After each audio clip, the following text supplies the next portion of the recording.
පරමාණු සම්බන්ධයෙන් ඉදිරිපත් වෙච්ච ආකෘති ගැන තමයි ඊට පස්සේ අපිට කතා කරන්න තියෙන්නේ. එතනමයි මේ ඔය පරමාණුව කියන නම ඩෝල්ටන් විසින් හඳුන්වලා දුන්නනේ. හරිද? ඊට පස්සේ ඩෝල්ටන් තව දෙයක් කරා පරමාණුව කියන්නේ මොන වගේ දෙයක්ද කියලා එයා ප්‍රකාශ කරා. ඒ කාලේ මේ ගෝල්ෆ් ක්‍රීඩාව ඒ ජනප්‍රිය වෙලා තිබ්බ නිසා ඩෝල්ටන් කිව්වා හරියට පරමාණුව ගෝල්ෆ් බෝලයක් වගේ කියලා. ඒ නිසා ළමයි මේ ඩෝල්ටන් විසින් ඉදිරිපත් කරපු මේ මුල්ම ආකෘතිය පරමාණු සම්බන්ධයෙන් ඉදිරිපත් කරපු ආකෘතිය අපි හඳුන්වනවා ගෝල්ෆ් බෝල ආකෘතිය කියලා. හරිද? ඒ නිසා මුලින්ම ඉදිරිපත් වෙච්ච ආකෘතිය ඒක. හැබැයි ඒක ඔය ප්‍රෝටෝනයි ඉලෙක්ට්‍රෝනයි ඒ උපපරමාණු අංශු හොයාගන්න කලින් ඉදිරිපත් කරපු ආකෘතියක්. ඒකත් මතක තියාගන්න ඕනේ. හරිද? නිසා මුලින්ම අපි කතා කරන්නේ පරමාණු ආකෘති කියලා මාතෘකාව ලියාගෙන පරමාණු ආකෘති අංක 1 ලියන්න ගෝල්ෆ් බෝල ආකෘතිය. ඒකේ යටතේ පොඩ්ඩක් ලියන්න ඩෝල්ටන් විසින් ප්‍රකාශ කර ඇත ප්‍රෝටෝන සහ ඉලෙක්ට්‍රෝන යන උපපරමාණුක අංශු සොයා ගැනීමට පෙර ප්‍රෝටෝන සහ ඉලෙක්ට්‍රෝන යන උපපරමාණුක අංශු සොයා ගැනීමට පෙර මෙම ආකෘතිය ඉදිරිපත් කර ඇත. හරි. ඔන්න ඊළඟ පරමාණුක ආකෘතිය තමයි ළමයි අංක 2. පළවෙනි එක විතර ගෝල්ෆ් බෝල ආකෘතිය. ඊළඟ ආකෘතිය ප්ලම් පුඩින් ආකෘතිය. මොකද මේකේ තේරුම? දැන් ඔය ප්‍රෝටෝනයි ඉලෙක්ට්‍රෝනයි හොයාගත්තට පස්සේ ඒව තියෙන්නේ කොහොමද කියලා විද්‍යාඥයෝ බැලුව පරමාණුක. පරමාණුක ඒව කොහොමද තියෙන්නේ? හරිද? ඒතර ඔන්න ඉදිරිපත් කර ආකෘතියක් තොම්සන් මේක ඉදිරිපත් කරේ ප්ලම් පුඩින් ආකෘතිය. තොම්සන් හරි ආසයි පුඩින් කන්න. හරිද? එයාට හැමදේම පේනුනේ පුඩිමක් වගේ. ඉතින් එයා පරමාණුවටත් කිව්ව මොකද්ද? පරමාණුව කියන්නේ හරියට පුඩිමක් වගේ. කොහොමද කියනවනම් මෙන්න මෙහෙම. ධනාරෝපිත ඝන ගෝලයක ඝන ස්වභාවයක් තියෙනවා. තැනින් ඍණ ආරෝපිත ඉලෙක්ට්‍රෝන ගිලී පවතිනවායි කියලා කිව්වා. ඒක හරියට කොහොමද කියනවනම් කොයි වගේද කියනවනම් පුඩිමක තැනින් මිදිගිලී පවතින ආකාරයකට සමානයි කියලා කිව්වා. ඒතර පරමාණුවක ධන ආරෝපිත ඝන ගෝලයක තැනින් ඍණ ආරෝපිත ඉලෙක්ට්‍රෝන ගිලී පවතිනවා කියලා කිව්වා. ඒක හරියට පුඩිමක තැනින් මිදිගිලී පවතින ආකාරයකට සමානයි කියලා. ඒක වෙන නිසා තමයි මේක මේ ප්ලම් පුඩින් ආකෘතිය කියලා නම් කරේ. එතකොට පරමාණුවට ඝන ස්වභාවයක් තියෙන කතාවක් තමයි තොම්සන් ඉදිරිපත් කරපු ආකෘතිය තිබ්බේ. ඒක ඝන ස්වභාවයක් තියෙනවා. එතකොට ඊළඟට තොම්සන් එක ඇටැක් කරන එක්කෙනා කවුද? හැමතිස්සෙම කල්ලුත් එහෙමයි. රදර්ෆර්ඩ්. ඉතින් රදර්ෆර්ඩ් බැලුව මේ තොම්සන් ඉදිරිපත් කරපු ප්ලම් පුඩින් ආකෘතිය වැරදි බව ඔප්පු කරා. ඉතින් ඇත්තටම මේ ආකෘතිය වැරදි කියලා ඔප්පු කරා රදර්ෆර්ඩ් විසින්. එයා ඉදිරිපත් කරපු ආකෘතිය තමයි තුන්වෙනි ආකෘතිය න්ෂ්ටික ආකෘතිය. හරිද? අපි ඒක ගැන කතා කරලා මෙන්න මේක ලියමු. දෙවෙනි ආකෘතිය ප්ලම් පුඩින් ආකෘතිය කියලා ලියන්න. එයාට ලියන්න තොම්සන් විසින් ඉදිරිපත් කර ඇත ධන ආරෝපිත ඝන ගෝලයක තැනින් ඍණ ආරෝපිත ඉලෙක්ට්‍රෝන ගිලී පවතී. ධන ආරෝපිත ඝන ගෝලයක තැනින් ඍණ ආරෝපිත ඉලෙක්ට්‍රෝන ගිලී පවතී. මෙය පුඩිමක තැනින් මිදිගිලී පවතින ආකාරයකට සමාන වේ. මේ පුඩිමක තැනින් මිදිගිලී පවතින ආකාරයකට සමාන වේ. කියලා තන ඔන්න දෙවෙනි ආකෘතිය ගැන කතා කරා. පොඩි සටහනක් මේක ඇඳගන්න. Plum pudding ආකෘතිය. ඊට පස්සේ අංක 3 ලියන්න ළමයි න්ෂ්ටික ආකෘතිය. එතකොට මේ න්ෂ්ටික ආකෘතිය ගැන කතා කරන්න කලින් මේ නාස්ටික ආකෘතියේදී ළම එක්තරා විකිරණයක් යොදාගත්ත. ඒ නිසා අපි පොඩි දැනුමක් ඔයාලට ලබා දෙන්න ඕනේ විකිරණශීලීතාවය පිළිබඳව. හරිද? ඒ නිසා මේක ලියන්නේ ඔබ දන්නවාද කියලා ලියන මේක කොටු කරන්න බලන්න ලියා ගන්න. නාස්ටික ආකෘතිය කියලා ඉස්සෙල්ලා ලියන්නකෝ. ඊට පස්සේ මේව ලියන්න පොඩ්ඩක්. මෙම ආකෘතිය අවබෝධ කර ගැනීමට ප්‍රථමයෙන් විකිරණශීලීතාවය පිළිබඳව දැනුම ඔබ සතු විය යුතුය. විකිරණශීලීතාවය පිළිබඳ දැනුම ඔබ සතු විය යුතුය. අන්න දැන් ඊට පස්සේ ඔබ දන්නවාද කියලා ලියන මාතෘකාවක් එක අපි පස්සේ කොටු කරමු. විකිරණශීලීතාවය කියලා පොඩි මාතෘකාවක් ලියන්න. විකිරණශීලීතාවය කියන්නේ මොකක්ද කියලා අපි බලමු. සමහර නෂ්ටි තියෙනව ළමයි අස්ථායි. හරිද? එතකොට මේ අස්ථායි නෂ්ටි දැන් අස්ථායි නෂ්ටියක් ගත්තොත් ළමයි ඒ අස්ථායි නෂ්ටියක ශක්තිය මොකද වෙන්නේ?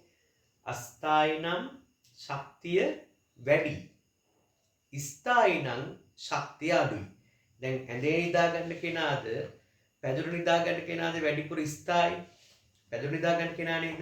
එතකොට පැදුරු නිදා ගන්න කෙනාගේ ශක්තිය හැබැයි අඩුයි. නේද? නමුත් ඇඳේ නිදා ගන්න කෙනාගේ ශක්තිය වැඩි. හැබැයි එයා අස්ථායි වැටෙන්න පුළුවන්. ඒ නිසා ශක්තිය වැඩි වෙනකොට මතක තියාගන්න අස්ථායි බව වැඩි වෙනවා. ශක්තිය අඩු වෙනකොට ස්ථායි බව තමයි වැඩි වෙන්නේ. හරිද? එහෙනම් ශක්තිය අඩු නම් මතක තියාගන්න ස්ථායි. එතකොට සමහර අස්ථායි නෂ්ටි තියෙනවා. ඒවල ශක්තිය වැඩි ළමයි. ඒ අස්ථායි නෂ්ටි උත්සාහ කරනෝ මොන නෂ්ටි බවට පත් වෙන්නද? ස්ථායි නෂ්ටි බවට පත් වෙන්නේ. ඒ කියන්නේ ශක්තිය අඩු කරගන්න උත්සාහ කරනෝ. කොහොමද ශක්තිය අඩු කරගන්නේ? මේ නෂ්ටියේ තියෙන වැඩිපුර තියෙන ශක්තිය විකිරණ විදියට පිට කරමින් ශක්තිය පිට කරලා ශක්තිය අඩු කරගන්නෝ. එතකොට ඒ නෂ්ටිය ස්ථායි වෙනවා.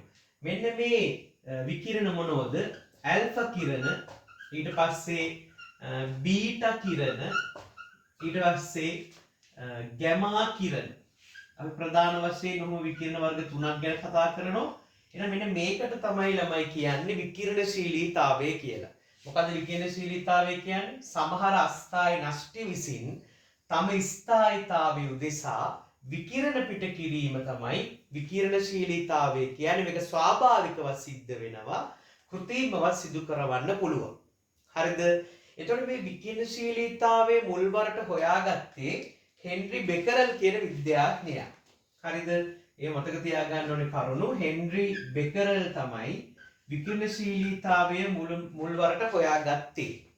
ඊට පස්සේ විකිරණශීලී මූලද්‍රව්‍ය වලින් ඇල්ෆා බීටා ගැමා කිරණ පිට වෙනවයි කියලා මුල්වරට හොයාගත්තේ එර්නස්ට් රදර්ෆර්ඩ්. රදර්ෆර්ඩ් තමයි විකිරණශීලී මූලද්‍රව්‍යයෙන් ඇල්ෆා බීටා ගැමා කියන කිරණ පිට වෙනවයි කියලා හොයාගත්තේ. ඔන්න විද්‍යාඥයෝ දෙන්න. හරිද? අපි ඒක සටහන් කරමු ඉස්සෙල්ලම. ඊට පස්සේ අපි ළමයි ඔය ඇල්ෆා කිරණ ගැන පොඩි හැඳින්වීමක්, බීටා කිරණ ගැන, ගැමා කිරණ ගැන කතා කරමු. ඊට පස්සේ මම නාස්ටික ආකෘතිය ඉදිරිපත් කරන්න. හරිනේ? හරි එහෙනම් මෙහෙම ලියා ගන්න. මුලින්ම ලියන්න විකිරණශීලීතාවය යන්න. ලියන්න. සමහර අස්ථායි නෂ්ටි විසින් තම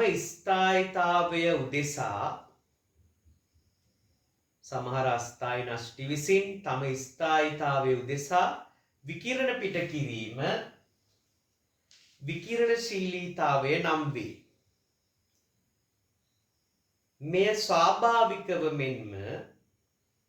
ස්වාභාවිකව මෙන්ම කෘත්‍රිමවද සිදු කළ හැක. හරි? ඊට පස්සේ ලියන්න වෙන පෑනකින් තරුවක් දා රතු පෑනේ ලියන්න. විකිරණශීලීතාවය මුල්වරට හෙන්රි බෙකරල් විසින් සොයාගෙන ඇත. විකිරණශීලීතාවය මුල්වරට හෙන්රි බෙකරල් විසින් සොයාගෙන ඇත. ඊළඟට තරුවක් දා රතු පෑනේ ලියන්න. විකිරණශීලී මූලද්‍රව්‍ය වලින් ඇල්ෆා, බීටා, ගැමා හරිද? ඇල්ෆා බීටා ගැමා කිරණ පිටවන බව රදර්ෆර්ඩ් විසින් මුල් වරට සොයාගෙන ඇත. රදර්ෆර්ඩ් විසින් මුල් වරට සොයාගෙන ඇත. හරි. මේ පොඩි සටහනක් ඇඳලා සාමාන්‍යයෙන් මේක. හරිද? දැන් අපි බලමු ළමයි මේ එක එක කිරණ වර්ග ගැන චුට්ටක් කතා කරමු.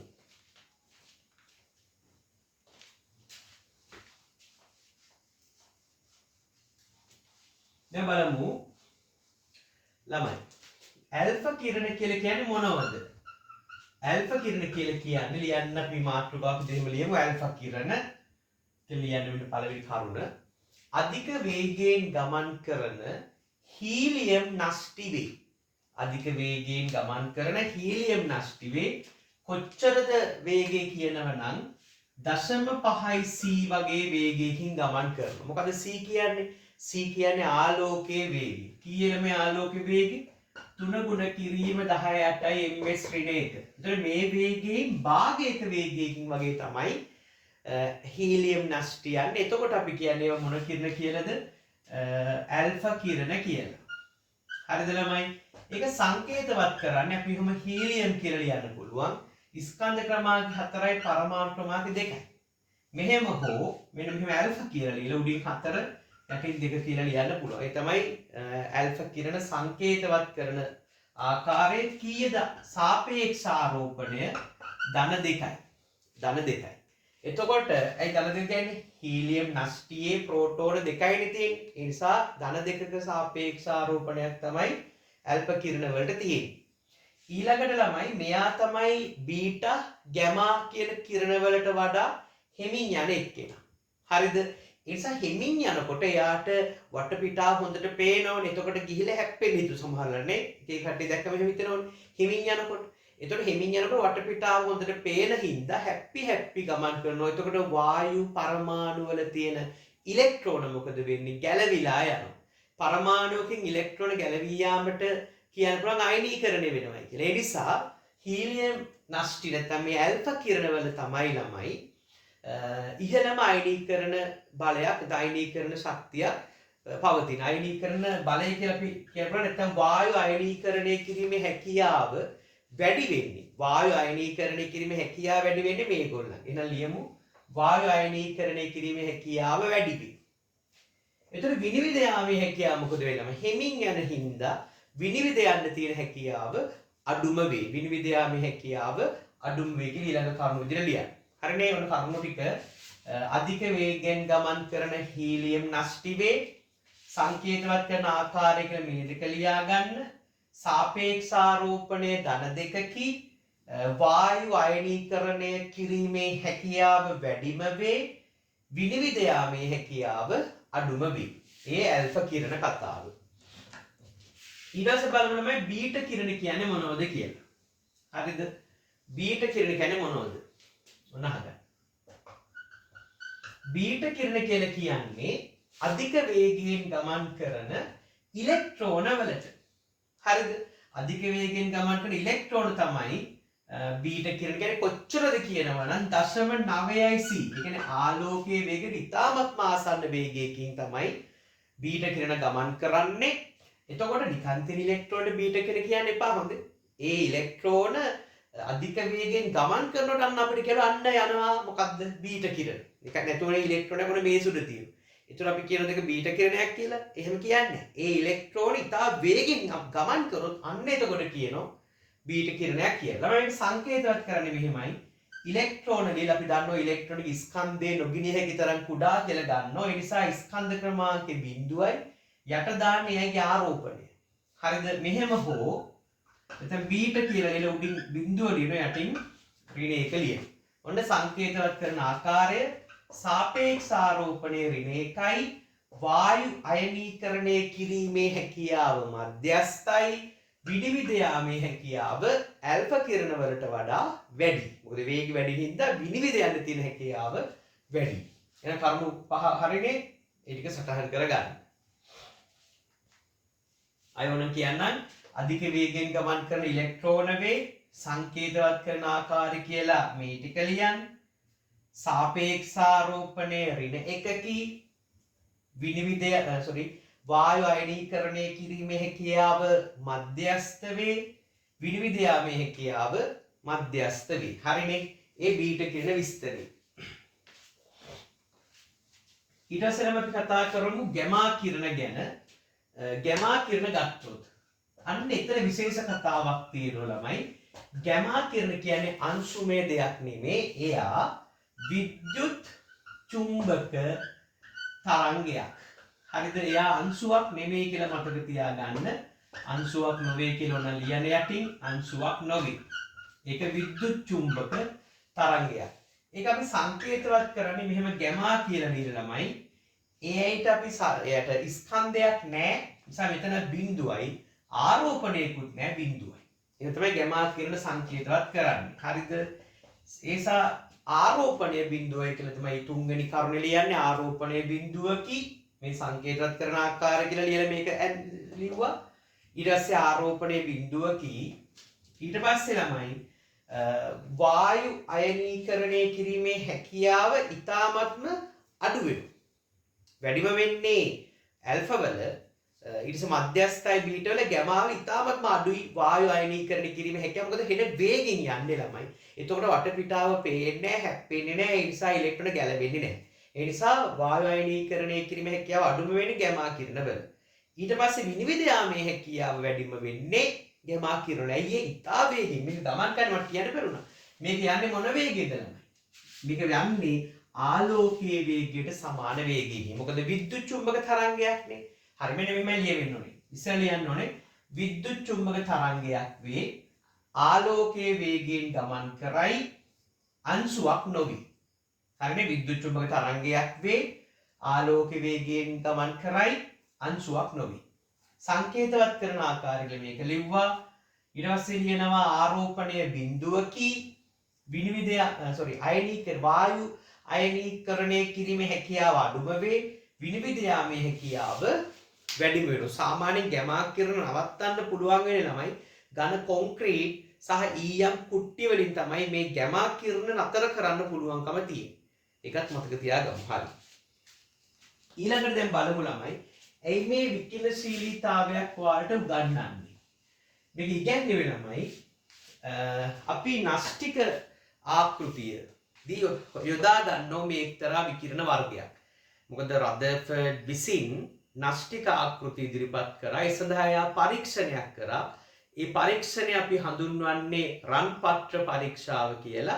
ඒ පරීක්ෂණය මෙහෙයුවේ රදර්ෆර්ඩ්. එයා තමයි ගුරුවරයා. එයාගේ ශිෂ්‍යයෝ දෙන්න තමයි ගයිගර් සහ මාස්ටර්.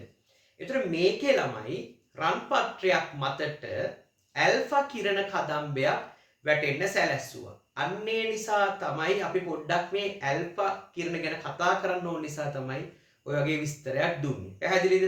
තව එක කතාවක් පස්සේ මම නාස්ටික ආකෘතියට යන්නම්. මේ බලන්නකො ළමයි. දැන් විකිරණශීලී මූලද්‍රව්‍යයක් ඔන්න මම ගත්ත කියලා හිතන්න. ඒවා ඊයම් කුට්ටිය ඇතුලේ මේ ගබඩා කරලා තියෙන්නේ. මේකෙදි ළමයි ඔන්න කිරණ පිට වෙනවා. අපි හිතමු ඇල්ෆා බීටා ගැමා තුනම පිට කරන විකිරණශීලී මූලද්‍රව්‍යයක් කියලා අපි හිතමු. දැන් මම ඔයාලගෙන් අහනවා මෙහෙම දෙයක්. ඔන්න ඔහම ආපු කිරණයක් ඔය වගේ හැරෙනවා. තව එකෙක් ලොකු කෝණයකින් හැරෙනවා. දැන් මම මෙතන ධන අග්‍රිකුයි ඍණ අග්‍රිකුයි තියලා තියෙන්නේ. හැබැයි මම කියන්නේ මොකද්ද ධන මොකද්ද ඍණ කියලා කියන්නේ. ඔයාලගෙන් අහනවා මේ කිරණේ කවුද? මේ කිරණේ කවුද? මේක කවුද? මේ කෙලින්ම ගියපු එක. විද්‍යුත් ශේෂ්ත්‍රයේදී ධනාග්‍ර වෙතවත් ඍණාග්‍ර වෙතවත් හැරෙන්නේ නැත්තේ ආරෝපණය නැති නිසානේ. ඔය කිරණ වර්ග තුනෙන් ළමයි ආරෝපණයක් නැති කාටද? ගැමා කිරණ වලට නේද? එහෙනම් ගැමා කිරණ තමයි හරි කෙලින් යන්නේ. දැන් ඔයාලට පේනවද? ගොඩාක් හැරිලා තියෙන කිරණයක් තමයි මේ. මේක හැරිලා තියෙන්නේ චුට්ටයි. දැන් මට කියන්න බීටා කිරණ කියන්නේ මොනවද ළමයි? ඉලෙක්ට්‍රෝනනේ. ඇල්ෆා කිරණ කියන්නේ මොනවද? හීලියම් නෂ්ටිනේ ළමයි. මේ දෙන්නගෙන් බරින් වැඩි එක මොකද්ද? බර වැඩි කවුද? ඇල්ෆා කිරණ නේද? ඇයි ඒවා හීලියම් නෂ්ටිනේ ළමයි. බර අඩු එක මොකද්ද? බීටා කිරණනේ. ඇයි? බීටා කිරණ කියන්නේ ඉලෙක්ට්‍රෝන. ඉලෙක්ට්‍රෝනයක ස්කන්ධය නොගිනී හැකි තරම් කුඩා කියලා සලකන්නේ. ඒ නිසා ඉලෙක්ට්‍රෝන ස්කන්ධ ඉතාමත්ම අඩුයි. එහෙනම් ළමයි සැහැල්ලුම එක්කෙනාද බර වැඩි කෙනාද හොඳටම හැරෙන්නේ යම් තැනකින් හැරෙනකොට හොඳටම හැරෙන්නේ. උදාහරණයක් ගත්තොත් මටද හැරෙන්න පුළුවන් හොඳටම නැත්නම් ඔයාලටද හොඳට හැරෙන්න පුළුවන්. ඔයාලටනේ. ඒ සැහැල්ලු වෙනකොට හැරෙන්න ලේසි වෙනවා. බර වැඩි වෙනකොට හැරෙන්න ටිකක් අමාරුයි. දැන් අලියෙක්ට එහෙම ළමයි හොඳට හැරෙන්න පුළුවන්ද? හැරි හැරි එහෙම දුවනකොට බෑ. නේ? නිසා බර වැඩි වෙන තරමට හැරෙන්න අමාරු වෙනවා. එහෙනම් හොඳටම හැරිලා තියෙන්නේ සැහැල්ලුම කිරණ වර්ගෙ වෙන්න ඕනේ. එහෙනම් සැහැල්ලුම කිරණ වර්ගෙ වෙන්නේ බීටා කිරණ. චුට්ටක් හැරිලා තියෙන්නේ බර වැඩි කිරණ වෙන්න ඕනේ. එතකොට ඒක මොකක්ද? ඇල්ෆා කිරණ කියලා කියන්න පුළුවන්. එහෙනම් මෙතන තියෙන්නේ මේ උඩ තියෙන්නේ මොන අග්‍රද? ධන අග්‍රද ඍණ අග්‍රද ළමයි? බීටා කිරණ මොන ආරෝපිතයිද? බීටා කිරණ ඍණ ආරෝපිතයි. ඒ නිසා ළමයි මේක අනිවාර්යෙන් ධන අග්‍ර වෙන්න ඕනේ. ඇල්ෆා කිරණ ධන ආරෝපිතයි. ඒ නිසා මේක මොන අග්‍රද? ඍණ අග්‍රය. අන්න එහෙම ඔයගොල්ලෝ විභාගයට දෙන්න පුළුවන්. විද්‍යුත් ක්ෂේත්‍රයකදී මේ කිරණවල ගමන් මාර්ගය කියලා. හරි. චූටි මාතෘකාවක් ලියන්න. විද්‍යුත් ක්ෂේත්‍රයක් තුල ඇල්ෆා බීටා ගැමා කිරණවල අපගමනය. හරිද? විද්‍යුත් ක්ෂේත්‍රයක් තුල ඇල්ෆා බීටා ගැමා කිරණවල හැසිරීම කියලා ලියන්නකො අපගමනය නෙමෙයි. හැසිරීම කියලා මේක ඇඳ ගන්නවා. හරිනේ? හරි ඔන්න ඔතනින් ඔය ටික කොටු කරගන්න. මේ ඔබ දන්නවාද කියලා මං දීපු කොටසක්. හොඳේ ඔක්කොම කොටු කරගන්න.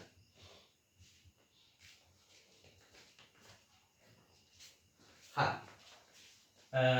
දැන් ලියන්න ළමයි මාතෘකාව රන් පත්‍ර පරීක්ෂාව. ඔය දැන් තමයි අපි අපේ නාස්තික ආකෘතියට එන්න හදන්නේ. ලියන්න මාතෘකාව රන් පත්‍ර පරීක්ෂාව. රන් පත්‍ර පරීක්ෂාව. හරි. ළමයි මොකද්ද කරේ? ඇල්ෆා කිරණ පිට කරන විකිරණශීලී මූලද්‍රව්‍යයක් ගත්තා. හරිද? ඇල්ෆා කිරණ තමයි පිට කරන්නේ. ඒ ඇල්ෆා කිරණ කදම්බයක් ඉතා තුනී රන් පත්‍රයක් මතට වැටෙන්න සැලැස්සුවා. ඉතා තුනී රන් පත්‍රයක් මතට මේ ඇල්ෆා කිරණ වැටෙන්න සලස්වලා මේක වටේටම තියලා තිබ්බ ළමයි සිංක් සල්ෆයිඩ් ආලේප කරපු තිරයක්. සිංක් සල්ෆයිඩ්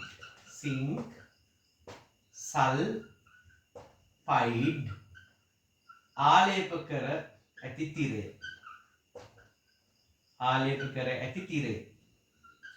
ළමයි මේකේ විශේෂත්වය මොකද්ද? මේ සිංක් සල්ෆයිඩ් ආලේප කරාම තියෙන විශේෂත්වය තමයි ළමයි එක එක කිරණ වැටුණාට පස්සේ නිකන් එළිය නිකුත් වෙනවා. පොලිගු පායනවා. කනා මැදිරිලි වගේ. එහෙම දිලිසෙන්න පටන් ගන්නවා. හරිද? සිංක් සල්ෆයිඩ් ආලේප කරාම එක එක විකිරණ වැටෙනවා. එක එක කිරණ වැටෙනවා. පොඩි එළි පිට වෙනවා. නිකන් කනා මැදිරිලි වගේ ඇති වෙනවා. දැන් ඔන්න බලන්න. මේ පරීක්ෂණය මෙහෙයුවේ ප්‍රධානීය රදර්ෆර්ඩ්. මේක කරේ පරීක්ෂණය කරේ ගයිගර් සහ මාස්ඩන් කියන රදර්ෆර්ඩ්ගේ ශිෂ්‍යයෝ දෙන්නෙක්. ගයිගර් සහ මාස්ඩන්. හරි. දැන් මෙහෙමයි. දැන් ඔන්න ඉතා තුනී රන් පත්‍රයක් මතට ඇල්ෆා කිරණ වැටෙන්න සැලැස්සුවා. හරිද? දැන් ඉතින් මේ ඇල්ෆා කිරණ ඔන්න ගොඩාක් එනවා. ඉතින් එකක් නෙමෙයි කිරණ ගොඩාක් මේකේ පිට වෙනවා.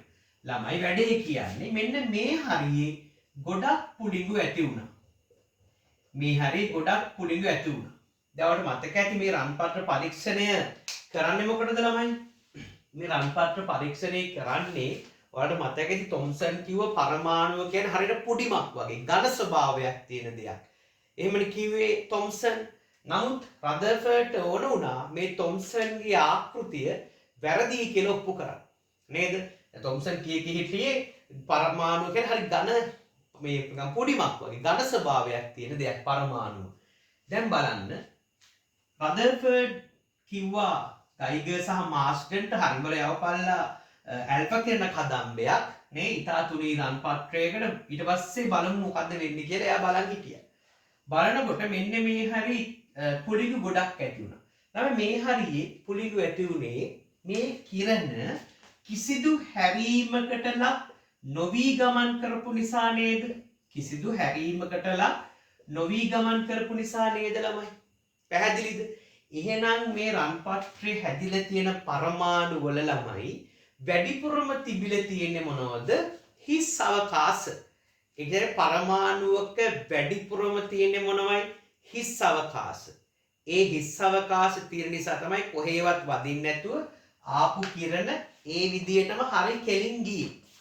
අන්න තොම්සන් නේ රදර්ෆර්ඩ් තොම්සන්ට කෝල් එකක් ගත්තනේ වීඩියෝ කෝල් එක. අන්න අරන් වෙන්නෝ දැන් තොම්සන් උඹ කිව්වනේ පරමාණුව කියන්නේ පුඩිමක් වගේ කියලා. දැන් බලපන් පුඩිමක් වගේ වුණා නම් මේ ඇල්ෆා කිරණ මෙහෙම කෙලින් යයිද? නෑනේ. පරමාණුව යකෝ පුඩිමක් වගේ නෙමෙයි. වැඩිපුරම තියෙන්නේ ඒකේ මොනවයි? හිස් අවකාශ කියලා අන්න තොම්සන්ට කියලා වීඩියෝ කෝල් එකෙන් පෙන්නලානේ අන්තිම ඔබ පුඩිම කාගෙනින් කියලා තිබ්බ ෆෝන් ගන්න. පොඩි කතාවක් කියවන වීඩියෝ කතාවක් ඇත්ත ගන්න නෙමෙයි. ඒතර මේ බලන්න. එහෙනම් ඒ විදියට තොම්සන් ඉදිරිපත් කරපු ප්ලම් පුඩින් ආකෘතිය වැරදි කියලා මේ නිරීක්ෂණයෙන් ඔප්පු වුණා. හරිනේ. එහෙනම් ඔන්න රන්පත්‍ර පරීක්ෂණයක එක්තරා කිරණ වර්ග 3ක් හම්බෙනවා ළමයි. කිරණ ආකාර 3ක් ඇති වෙනවා. එක කිරණ වර්ගයක් තමයි කිසිදු හැරීමකට ලක් නොවි ගමන්ගත් කිරණ. ඒකේ නිගමනය මොකද්ද? ඒකේ නිගමනය තමයි මොකද්ද? පරමාණුවක වැඩිපුරම තියෙන්නේ හිස් අවකාශ. හරිනේ. ඊළඟට මෙන්න මේ හරියේ පුලිඟු ටිකක් ඇති වුණා. ඇයි ඒ? මෙහෙම ආපු කිරණ පොඩ්ඩක් හැරිලා ගිහිල්ලා තියෙනවා. හැරිලා ගියපු නිසා තමයි මේ වගේ තැන්වල පුලිඟු ඇති උනේ. ළමයි හැරලා යන්නේ ඇයි? පරමාණුවක ඉතා තුනී ප්‍රදේශයක මොන ආරෝපිත කොටසක් ඒක රාශී වෙලා තියෙනවද ළමයි? මොන ආරෝපිත ස්කන්ධයක් ඒක රාශී වෙලා තියෙනවද? ඉතා තුනී ප්‍රදේශයක. මොකද වැඩිපුරම තියෙන පරමාණුවේ හිස් අවකාශ. ඉතා තුනී ප්‍රදේශයක මට කියන්නේ මොන ආරෝපිත ස්කන්ධයද මේ ඒක රාශී වෙලා තියෙන්නේ? දැන් මෙහෙම හිතන්නකො ළමයි. ඇල්ෆා කිරණ ධන ආරෝපිතයි නේද? නේද? ඒතකොට දැන් හිතන්න දැන් ඇල්ෆා ධන ආරෝපිතයිනේ. එතකොට මේ ධන ආරෝපිත කෙනෙක් මෙහෙම හැරිලා යන්නේ, වැදිලා හැරිලා යන්නේ මෙයාට මොන වගේ ආරෝපණයක් තියෙන නිසාද ළමයි? ධන කෙනෙක්ව හරවලා හැම යවන්නේ මෙයාටත් ධන ආරෝපණයක් තියෙන නිසා නේද ළමයි? එහෙනම් මේ ඊතා තුනී ප්‍රදේශයක පැතිරුණු ස්කන්ධයට තියෙන මොන ස්වභාවයද, මොන ආරෝපණයක්ද? ධන ආරෝපණයක් කියලා හිතුවා. දැන් හරියට මෙන්න මේ වගේ. දැන් හිතන්න මම ඉන්නවා. අපි ඔන්න මෙතන පිළි ළමෙක් ඉන්නවා. ඒ පිළි ළමේ දිහාවට තව පිළි ළමෙක් කොහොම කෙලින් දුවන් එනවා. දැන් අර මොකෝ කියන්නේ මෙතන ඉන්න පිළි ළමයා අහකට ඵලයන් කියලා නේ උඩ ගහන කකුලේ. එම ඌ කැමති නැහැ ඌ පිස්සුදුඹට මේ මගේ ගාවට ඉන්නේ එහෙම හරවල යනවා. හැබැයි මෙතන පිළි ළමෙක් ඉඳලා මේ දිහාට ගෑනු ළමෙක් එන වේගෙන් දුවන් එනවා. එතකොට මේ පිළි ළමයා ගහයි ඵලයන් කියලා යන්න. එහෙම ගහයි නැත්තම් වෙන මොකක් හරි කරද්දී නේ. ඉතින් ගහන ගමනක් තියෙද? නෑනේ එහෙම හරවල යවන්නේ නෑනේ. ඒක විරුද්ධ වර්ගයේ කට්ටිය ආකර්ෂණය වෙනෝනේ නේද?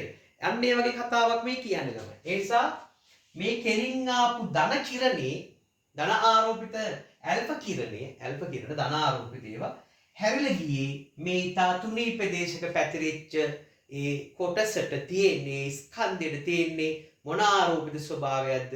ධන ආරෝපිත ස්වභාවයක්. පැහැදිලිද? අන්න දෙවෙනි කාරණාව තමයි ඒ කතාව. ඊට පස්සේ ළමයි මෙන්න මේ හරියේ කිරණ ඉතාමත්ම සුළු ප්‍රමාණයක් ඇති වුණා. හරිද? එහෙම ඇති වෙන්නේ ඇයි? මෙන්න මේකයි කතාව.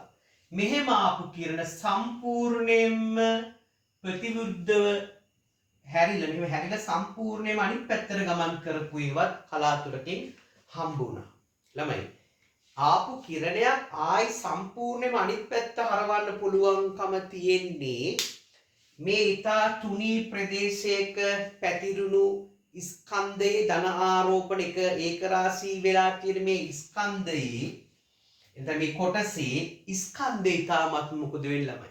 මේකේ බර මොකද වෙන්නේ? ඊ타මත්ම වැඩි.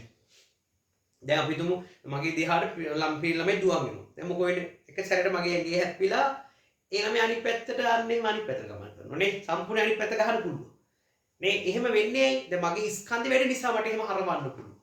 නේද? ඒ වගේම ළමයි අර එක වගේ කට්ටිය ලං වෙනකොට ප්‍රබල මොකක්ද ඇති වෙන්නේ? විකර්ෂණයක් ඇති වෙනවා. ඒ නිසා අපිට එතෙන්දී හේතු දෙකක් කියන්න පුළුවන්. එකක් තමයි මේ ඊතා තුනී ප්‍රදේශයක පැතිරුණු ධන ආරෝපිත කොටසේ ස්කන්ධය වැඩි කියලා කියන්න පුළුවන්. පැහැදිලිද? එහෙනම් ඒ වගේම අනිත් එක තමයි අර ඇල්ෆා කිරණ ධන ආරෝපිතයි. ඒ ධන ආරෝපිත ඇල්ෆා කිරණ මේ කොටස ආසන්නයේදී ප්‍රබල විකර්ෂණයකට යටත් වෙන නිසා තමයි සම්පූර්ණයෙන්ම ආපස්සට හැරිලා ගමන් කරන්නේ. ඔන්න ළමයි කිරණ වර්ග තුන සහ ඒකේ නිගමන තුන තමයි මම ඔයාලට කිව්වේ. මම ආයෙසරක් පැහැදිලිව කියන්නම්. මොකද්ද මේ පරීක්ෂණ කරේ? ඊතා තුනී රන් පත්‍රයක් මතට ඇල්ෆා කිරණ කදම්බයක් වැටීමට සලස්වා ඒවායේ ගමන් මාර්ගය සිංක් සල්ෆයිඩ් ආලේප කරපු තිරයක් මගින් පරීක්ෂා කරා. හරිද?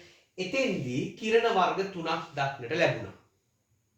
අපි ඒක පොඩ්ඩක් නෝට් කරමු. කියන්න මෙන්න මෙහෙම රන් පත්‍ර පරීක්ෂණයක ලියුවනේ මේ සටහනත් පොඩ්ඩක් ඇද ගන්න ළමයි. හරි. මේ සිංක් සල්ෆයිඩ් ආලේප කර ඇති තිරය කියලා මේ තියෙන්නේ. හරි. මෙහෙම ලියන්න. මෙම පරීක්ෂණය රදර්ෆර්ඩ් විසින් මෙහෙයවා ඇත.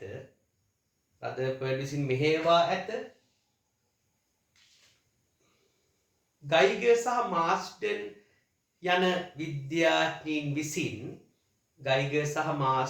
යන විද්‍යාඥයින් විසින් මෙය සිදු කර ඇත. මෙහිදී ඊතා තුනී රන් පත්‍රයක් මතට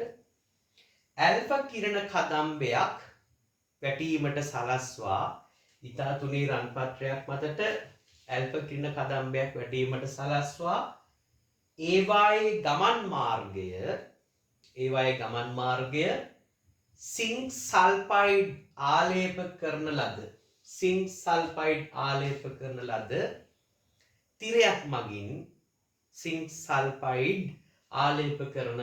තිරයක් මගින් පරීක්ෂා කොට ඇත. මෙහිදී මූලික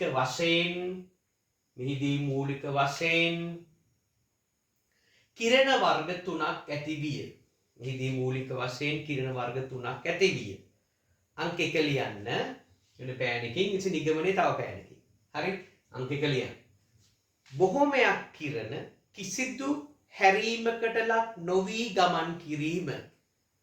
බොහෝමයක් කිරණ කිසිදු හැරීමකට ලක් නොවි ගමන් කිරීම.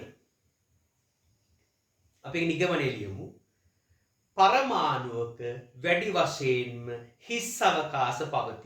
පරමාණුවක වැඩි වශයෙන්ම හිස් අවකාශ පවතී. කියන නිගමනය තමයි එතනින් එන්නේ. එතන පොඩ්ඩක් ලියමු රතු පෑනේ. මෙම නිරීක්ෂණය මගින් තොම්සන්ගේ ප්ලම් පුඩින් ආකෘතිය වැරදි බව ඔප්පු විය.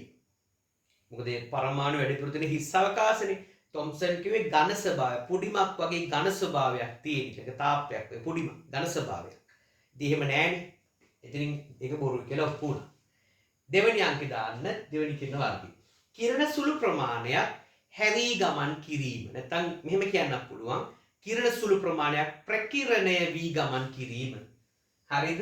හැරී ගමන් කිරීම. නැත්නම් ප්‍රකිරණය වී ගමන් කිරීම කියලා ලිව්වා. ඒකේ නිගමනය ලියන්න. ඊතා තුනී ප්‍රදේශයක පැතුරුණු කොටසට ධන ආරෝපණයක් පවතී. ඊතා තුනී ප්‍රදේශයක පැතුරුණු කොටසට ධන ආරෝපණයක් පවතී. ඒක තමයි නිගමනය. ඊතා තුනී ප්‍රදේශයක පැතුරුණු කොටසට ධන ආරෝපණයක් පවතී. හරිද ළමයි? ඊට පස්සේ තුන්වෙනි කිරණ වර්ගය ලියන්න. ගමන්ගත්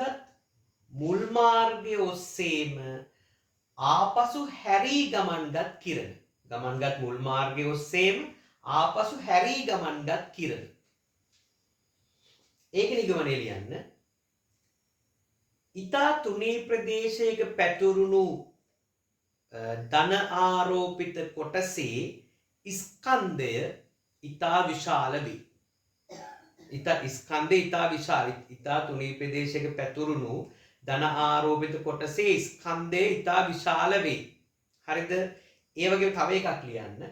ඇල්ෆා කිරණ ධන ආරෝපිත බැවින් මෙම ධන ආරෝපිත කොටස විසින් ප්‍රබල විකර්ෂණයක් ඇති කරයි. ඇල්ෆා කිරණ ධන ආරෝපිත බැවින් මෙම ධන ආරෝපිත කොටස විසින් ප්‍රබල විකර්ෂණයක් ඇති කරයි. හරි. ඔන්න ළමයි නිරීක්ෂණ ඒ යටතේ නිගමන තුනක් මං කිව්වා. දැන් මොකද කරේ රදර්ෆර්ඩ් මේ කරුණු ඔක්කොම විශ්ලේෂණය කරලා ඔන්න දැන් ඉදිරිපත් කරා මොකද්ද ළමයි? නාස්ටික ආකෘතිය. හරි. දැන් ලියන්න අංක 3 කියන මේ පරමාණුක ආකෘතිය ගැන කතා කර හිටියේ. දැන් ලියන්න ළමයි නාස්ටික ආකෘතිය කියලා. නාස්ටික ආකෘතිය. අපි ඒක වෙන පෑනකින් ලියමු. මෙන්න මෙහෙමයි කියන්නේ. පරමාණුවක වැඩි වශයෙන්ම හිස් අවකාශ පවතී. පරමාණුවක වැඩි වශයෙන්ම හිස් අවකාශ පවතී. හරි. පරමාණුක වැඩි වශයෙන්ම හිස් අවකාශ පවතී. ඉතා තුනී ප්‍රදේශයක පරමාණුවේම ස්කන්ධය. අර ස්කන්ධය වැඩි කියන එක අපි එහෙමයි කියන්නේ. ස්කන්ධය වැඩි කොටසක් කියලා කිව්වේ කලින් කිව්වේ. ඒතර මේක කියන්නේ මෙහෙම. ඉතා තුනී ප්‍රදේශයක පරමාණුවේම ස්කන්ධය ඒකරාශී වී පවතින ධන ආරෝපිත කොටසක් පවතී. පරමාණුවේම ස්කන්ධය ඒකරාශී වී පවතින ධන ආරෝපිත කොටසක් පවතී. හරිද? එය නෂ්ටිය වේ. අන්න රදර්ෆර්ඩ් නෂ්ටිය කියන වචනේ දැම්මා. එය පරමාණුවේ නෂ්ටිය වේ. ඒ වටා ඉලෙක්ට්‍රෝන භ්‍රමණය වේ. එහෙම තමයි ඔන්න නෂ්ටික ආකෘතිය. ආයසරයක් කියන්න.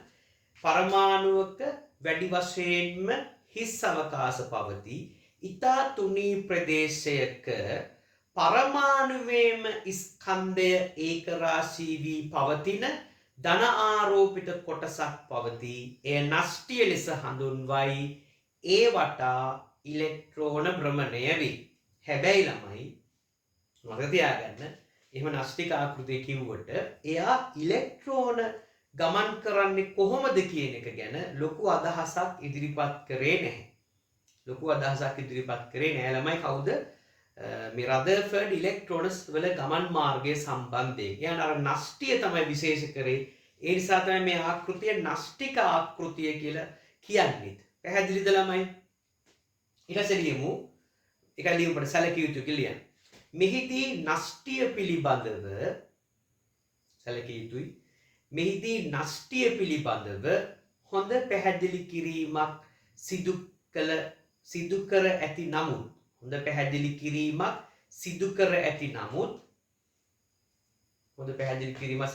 නමුත් ඉලෙක්ට්‍රෝනවල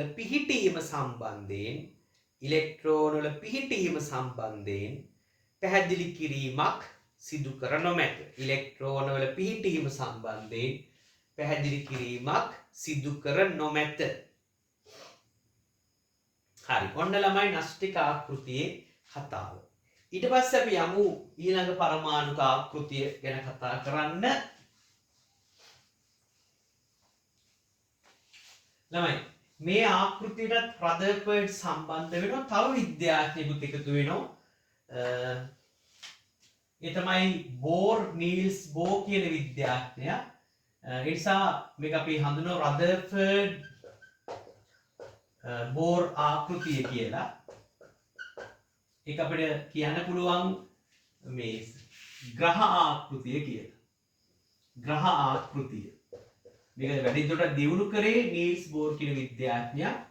රදර්ෆර්ඩ් තමයි මේ ග්‍රහලෝක කතන්දරේ කිව්වේ. මොකද්ද? ළමයි ඒ කාලේ සෞරග්‍රහ මණ්ඩලයත් එක්ක පරීක්ෂණ පවත්වපු කාලයක් නේ. ඉතින් ඒ නිසා මෙන්න මෙහෙම දෙයක් කිව්වා. හිරු වටා හරිද? සූර්යයා වටා ග්‍රහලෝක පරිභ්‍රමණය වන්නේ යම්සේද පරමාණුක නෂ්ටිය වටා වෘත්තාකාර කක්ෂවල ඉලෙක්ට්‍රෝන පරිභ්‍රමණය වේ. මොකද්ද? හිරු වටා ග්‍රහලෝක පරිභ්‍රමණය වන්නේ යම්සේද පරමාණුක නෂ්ටිය වටා පිහිටි විවිධ කක්ෂවල විශේෂයෙන්ම වෘත්තාකාර කක්ෂවල ඉලෙක්ට්‍රෝන පරිභ්‍රමණය වෙමින් පවතී. ඔක තමයි ග්‍රහ ආකෘතිය. එතකොට මෙතනින් මේක තම දියුණු කරගත්තා මේ නීල්ස් බෝර් කියන විද්‍යාඥයා නෂ්ටිය වටේ වෘත්තාකාර කක්ෂ තියෙනවායි කියලා කිව්වා. මේ කක්ෂයකට තමයි ඒ කක්ෂයට කියන්න පුළුවන් මොකක් කියලාද ළමයි? ශක්ති මට්ටමක් කියලා. ඒ නිසා ශක්ති මට්ටම් ආකෘතිය ඉදිරිපත් කරේ ඇත්තටම බෝර් කියන විද්‍යාඥයා. හැබැයි ඒක පදනම වැටුනේ මේ ග්‍රහ ආකෘතිය. ඒ නිසා මේ දෙකම එකට අරන් දැන් කියනවා රදර්ෆර්ඩ් බෝර් ආකෘතිය කියලා. එතකොට එතන විශේෂ කතන්දර ටිකක්, ඒ කියන්නේ විශේෂ උපකල්පන ටිකක් මේ නීල්ස් බෝර් කියන විද්‍යාඥයා කරලා තියෙනවා. හරි අපි ඉස්සෙල්ලා මේක ලියමු. ලියන්න මෙන්න මෙහෙම රදර්ෆර්ඩ් බෝර් ආකෘතිය ඇලෙන ග්‍රහ ආකෘතිය කියලා ලියන්න. දැන් මෙහෙම ලියන්න. හිරුවටා ග්‍රහලෝක පරිභ්‍රමණය වන්නේ හිරුවටා ග්‍රහලෝක පරිභ්‍රමණය වන්නේ යම්සේද පරමාණුවක නෂ්ටිය වටා වූ වෘත්තාකාර කක්ෂවල ඉලෙක්ට්‍රෝන පරිභ්‍රමණය වෙමින් පවතී. ඉලෙක්ට්‍රෝන පරිභ්‍රමණය වෙමින් පවතී. එතකොට මේක ඇදගත්තට කමක් නැහැ. හරි. ඊට පස්සේ මෙහෙම ලියමු. මෙය තවදුරටත් දියුණු කරමින් නීල්ස් බෝර් විසින්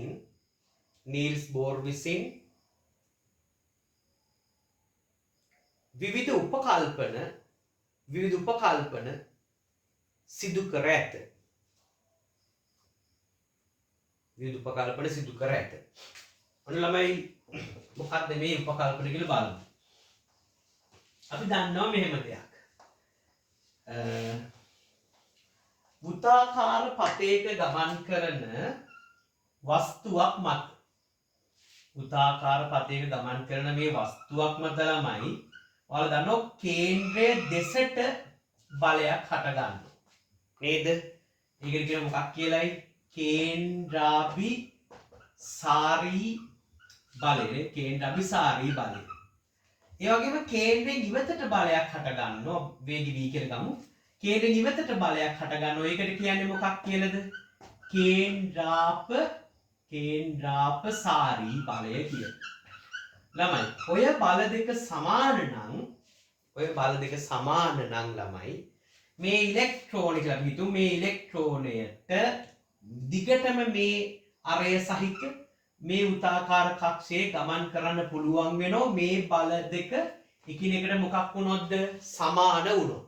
මේ හැම තැනකදීම ඔය බල දෙක සමාන නම් ඉතින් මෙයා මේ අරය ආර වෙන වෘත්තාකාර කක්ෂයේ දිගටම ගමන් කරනවා.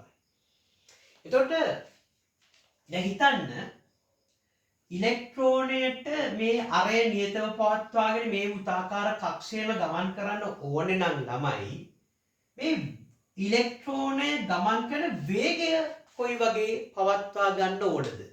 ඒ කියන්නේ මේ යම් කක්ෂයක ඉලෙක්ට්‍රෝනයක් ගමන් කරන්නේ එකම වේගයෙන්ද විවිධ වේගවලද කියලා හොයන්න ඕන ළමයි. එකම වේගයෙන් ගමන් කරයිද මේ ඉලෙක්ට්‍රෝන හැමතිස්සෙම? බලමු පොඩ්ඩක්. ඔයාලා භෞතික විද්‍යාව ඉගෙන ගන්න ඕන ළමයි මේ කේන්ද්‍ර අභිසාරී බලය හොයන සමීකරණය. මොකද්ද? mv වර්ග බෙදීම r නේ. එතකොට මේ බලය කෙරෙහි බලපාන ප්‍රධානම සාධකය තමයි ස්කන්ධ නියතයි r නියත නම් v මොකක් වෙන්න ඕනද ළමයි? වේගය නියතව පවතින්න ඕනේ. ඒ නිසා මතක තියාගන්න මේ වේගය ළමයි එකම අගයක පවතින. ප්‍රවේගය නම් වෙනස් වෙන දිශාව වෙනස් වෙන ඉඳලා. හැබැයි මේ විශාලත්වයේ වේගය නම් ළමයි නියතයි. ඒ නිසා යම් කක්ෂයක ගමන් කරන ඉලෙක්ට්‍රෝනයකට තියෙන්නේ ළමයි නියත වේගයක්. ඒකත් මතක තියාගමු. හරි.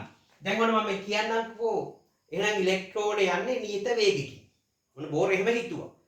එතකොට ඒ වගේ තව දෙයක් බෝර් කියනවා මෙහෙම එකක්. මේ ඉලෙක්ට්‍රෝනය මත ඇති වෙන කේන්ද්‍ර අභිසාරී බලය. ඒකට මෙතනදී ලස්සන නමක් කියනවා. මොකද්ද? මේක ධනයිනේ. මේක ඍණයි නම. ඒ නිසා මේක කියනවා ස්ථිතික විද්‍යුත් ආකර්ෂණ බලයක්. ස්ථිතික විද්‍යුත් ආකර්ෂණ බලය කියලා මේ කේන්ද්‍ර අභිසාරී බලය මෙතනදී හඳුන්වනවා. ස්ථිතික විද්‍යුත් ආකර්ෂණ බලය තමයි යාගේ නම. ඇත්තට මේක කේන්ද්‍ර අභිසාරී බලයක්. මේකට විශේෂ නමක් මෙතෙන්දී කියන්න පුළුවන්. එහෙනම් මොකද්ද බෝර් කියන්නේ? බෝර් කියන ළමයි වෘත්තාකාර කක්ෂයේ ගමන් කරන ඒ ඉලෙක්ට්‍රෝන මත ඇතිවන ස්ථිතික විද්‍යුත් ආකර්ෂණ බලය සහ කේන්ද්‍ර අපසාරී බලය සමාන බව උපකල්පනය කර ඇත. හරිද? එනම් ඉලෙක්ට්‍රෝනයකට යම් අරයක් සහිත කක්ෂයක දිගටම ගමන් කරන්න නම් ඒ ඉලෙක්ට්‍රෝනේ වේගය කොයි විදිහට පවත්වා ගන්න ඕනද? නියතව පවත්වා ගන්න ඕනේ. එහෙම නියතව පවත්වා ගත්තේ නැත්නම් වේගය වෙනස් වුණොත් බලයත් මොකද වෙන්නේ? වෙනස් වෙලා මේ බල දෙක සමාන වෙන්නේ නැතුව ඉලෙක්ට්‍රෝනේ දිගටම වෘත්තාකාර කක්ෂයක ගමන් කරන්නේ නැති වෙනවා. පැහැදිලිද? ඒ නිසා ඔන්න ඒ උපකල්පනය නිසා තමයි ඇත්තටම මේ ඍණ ආරෝපිත ඉලෙක්ට්‍රෝනයක් නෂ්ටියට වැටෙන්නේ නැත්තේ කියලා අපිට ඔප්පු කරන්න පුළුවන් ඒ උපකල්පනය යොදාගෙන. ඒ උපකල්පනය නිසා තමයි අපිට කියන්න බැරි ඉලෙක්ට්‍රෝනයක් නෂ්ටියට වැටෙන්නේ නැහැ. වැටෙනවා කියලා කියන්න බැරි හේතුව තමයි ඔන්න ඕක. හරිනම් ඉලෙක්ට්‍රෝනයක් ළමයි මෙහෙම සර්පිලාකාර පතයකින් අර එන්නේ වෙනස් වෙලා අර එන්නේ අඩු වෙලා ගිහිල්ලා හරිනම් ඉලෙක්ට්‍රෝන මේ නෂ්ටියට වැටෙන්න ඕනේ. නමුත් එහෙම වැටෙන්නේ නැත්තේ ඇයි? මෙන්න මේ බල දෙක සමානයි. එහෙම නැත්නම් ඉලෙක්ට්‍රෝන ගමන් කරන යම් කක්ෂයක නියත වේගයකින් ඒ නිසා අර බල දෙකට වෙනසක් වෙන්නේ නැහැ. ඒ නිසා දිගටම වෘත්තාකාර කක්ෂයේම ගමන් කරනවා කියලා බෝර් කිව්වා. ඒක උපකල්පනයක් විතරයි. හොඳයි. හරි. අපි පොඩි සටහනක් දාමු. මේව ලියන්න. වෘත්තාකාර කක්ෂයේ ගමන් කරන ඉලෙක්ට්‍රෝනය මත වෘත්තාකාර කක්ෂයේ ගමන් කරන ඉලෙක්ට්‍රෝනය මත ඇතිවන ස්ථිතික විද්‍යුත් ආකර්ෂණ බලය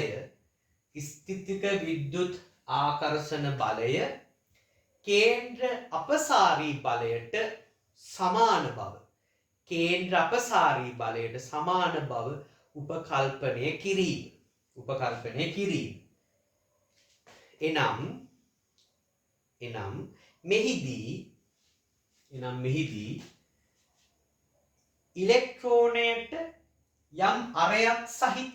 ඉලෙක්ට්‍රෝනයට යම් අරයක් සහිත වෘත්තාකාර කක්ෂයක දිගටම ගමන් කිරීමට නම් එම ඉලෙක්ට්‍රෝනයේ වේගය නියතව පවත්වා ගත යුතුය.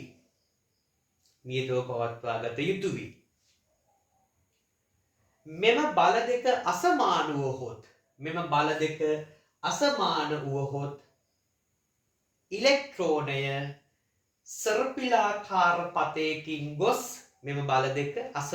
වුවහොත් ඉලෙක්ට්‍රෝනය සර්පිලාකාර පතයකින් ගොස් නෂ්ටියට මොකද වෙන්නේ? නෂ්ටියට වැටේ. මේ බල දෙක අසමානව ඒ වැඩේ වෙනවා. නමුත් උපකල්පනය කරා බෝර් මේ බල දෙක එකිනෙකට මොකක් කියලා නම සමානයි කියලා. හරි. පැහැදිලිනේ? මෙන්න බෝර් ආකෘතිය වැදගත් කතන්දර ටික. ওই විදිහට ළමයි පරමාණු සම්බන්ධයෙන් ආකෘති ඉදිරිපත් කරද්දී මේ ශක්ති මට්ටම් මේ කක්ෂයකට කියන මොකක් කියලාද? ශක්ති මට්ටමක් කියලා. ඒ කියනමයි මෙතන ඉන්න මේ ඕනම තැනක ඉලෙක්ට්‍රෝන හිටියයි කියලා කියන්නකො. මේ ශක්ති මට්ටමේ ශක්තිය නියතයක්. කියන්නේ නිශ්චිත ශක්ති මට්ටමක් තමයි මේක මේ තියෙන්නේ. අපි ඒක හයිඩ්‍රජන් වර්ණාවලිය ගැන කතා කරද්දී ඒවත් පොඩ විස්තරාත්මකව කතා කරමු. මෙතන මම මේ ආකෘතිය ඉදිරිපත් කරේ සහ උපකල්පන දෙක මූලික වශයෙන් කිව්වා. හරිනේ? එහෙනම් බෝර් ආකෘතියේදී ශක්ති මට්ටම් ආකෘතියක් ආවේ නීල්ස් බෝර් විසින් ඉදිරිපත් කරපු ආකෘතියේදී. ශක්ති මට්ටම් ආකෘතිය. නෂ්ටිය සම්බන්ධයෙන් ලොකුවටම කිව්වේ නෂ්ටික ආකෘතිය නේද? ඊට පස්සේ කලින් තොම්සන් ප්ලම් පොඩි ඉදිරිපත් කරා. ඊටත් කලින් මුලින්ම ඉදිරිපත් කරා ඩෝල්ටන් ගෝල්ෆ් බෝල ආකෘතිය. පැහැදිලි නේද? ඔන්න පරමාණු සම්බන්ධ ඉදිරිපත් වෙච්ච මූලික අවධියේ මුල් යුගයේදී ඉදිරිපත් වෙච්ච ආකෘතිය.